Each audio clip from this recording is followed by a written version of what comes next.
Monsieur le maire, bienvenue dans C'est-à-dire. Suite aux dernières annonces du Premier ministre concernant la crise sanitaire, est-ce que vous avez dû prendre de nouvelles décisions sur les événements prévus sur la ville ? Oui, j'ai supprimé tous les événements où il y avait repas et boissons. C'est-à-dire qu'on peut avoir des tas d'activités avec masque et gestes barrières. Mais par contre, quand il y a boissons, petits pots sympas ou repas, j'ai dû les annuler. Donc vous avez uniquement annulé les petits pots des événements, pas forcément et des événements. Donc parfois l'événement peut durer, continuer, mais on a annulé le pot. Ou si c'est par exemple, j'avais prévu des repas partagés, ils ont été annulés. Le banquet des retraités a été annulé et mes vœux ont été annulés aussi.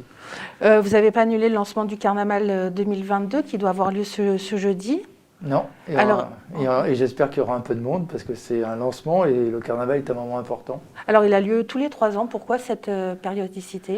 Parce que c'est un moment où on investit de l'argent, donc c'est une question budgétaire et puis c'est une question de mobilisation des habitants. Je crois qu'on y arrive une fois tous les 3 ans, c'est une mobilisation de plusieurs mois, 4-5 mois. Donc on ne pourrait peut-être pas demander ça tous les ans aux gens. Alors la date retenue, c'est samedi 25 juin. Pourquoi si tard cette année ? Est-ce que ça risque pas de se télescoper avec les fêtes d'école Alors cette année est assez compliquée. Alors, la Covid s'est rajoutée, mais on a aussi les élections. Donc les élections présidentielles, les élections législatives. Et donc c'est 15 jours, je crois, après les élections législatives, le deuxième tour, que nous organisons ce carnaval. Vous n'avez pas d'angoisse à ce que la Covid annule la fête du carnaval ? J'ai toujours des angoisses sur la Covid, mais je pense qu'on va arriver un jour à battre ce virus. Alors cette année, quel est le thème choisi ? Alors le thème, il est autour d'inventer un nouvel art de vivre populaire. Donc la formule, c'est je rêve ma ville, je rêve la ville. Et donc on va demander aux habitants de toute génération, de tout quartier, de dire ce qu'ils aimeraient comme ville demain. Et vous allez en faire quoi de ces avis ? C'est à eux après de s'en emparer et puis de continuer à nous pousser sur ce qu'ils rêvent, mais ça nous servira aussi dans notre réflexion sur inventer un nouvel art de vivre populaire. Si les habitants amènent des idées ou des critiques, parce que le carnaval est un moment critique normalement, c'était le moment où on en profitait, comme on était masqué et que les autorités ne vous voyaient pas, vous en pouvez en profiter pour dire ce qu'on pensait vraiment sans craindre la répression normalement. La mobilisation des habitants sur cet événement est toujours important. Comment expliquez-vous cet engouement pour le carnaval ? C'est un moment de joie, de fête, de retrouvailles. Alors en plus, si la Covid pouvait s'arrêter, ce serait vraiment une explosion de plaisir, je pense qu'on pourrait avoir dans notre ville, de faire des choses ensemble.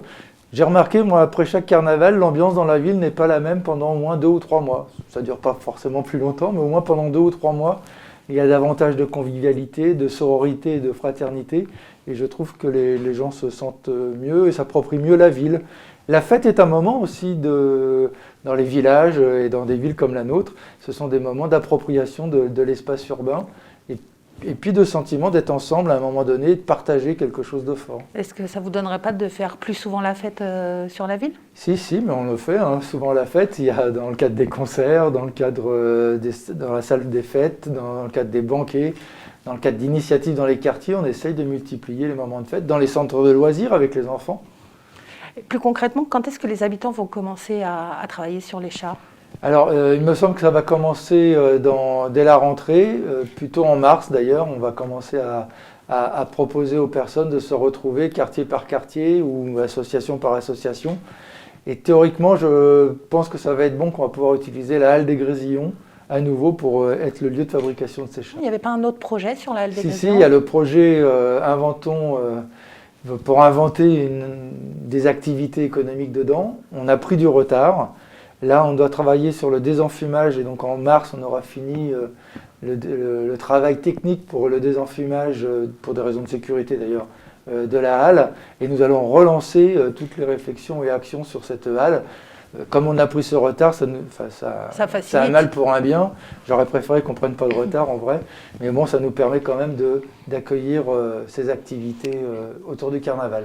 Est-ce que les conteneurs qui devaient servir de vitrine pour les artistes de Place Indira Gandhi vont aussi prendre du retard ou quand est-ce que ça va être effectif? Alors, les conteneurs devaient rester dans la halle. On devait utiliser les magasins sur la Place Indira Gandhi en lien avec la halle pour développer des activités économiques éphémères ou plus durables, tout dépendra. Donc ça, c'est l'ensemble du projet qui a pris un peu de retard. Pour continuer dans la culture, le street art se développe sur la ville avec 3 fresques pour l'instant. Des nouvelles sont prévues chaque année. Pourquoi le choix de valoriser cette forme d'art plutôt qu'une autre ? Parce que d'abord c'était une demande de collectifs d'artistes sur Gennevilliers. C'est aussi quelque chose qu'on a pu travailler avec notre ville jumelée à la Banessa, qui est un vrai musée de street art elle-même. Et puis c'est un côté plutôt égayant de la ville. Et donc ce que l'on a pu faire, on va essayer de le continuer au rythme de 3 fresques par an. On arrête là, on se retrouve la semaine prochaine dans C'est-à-dire.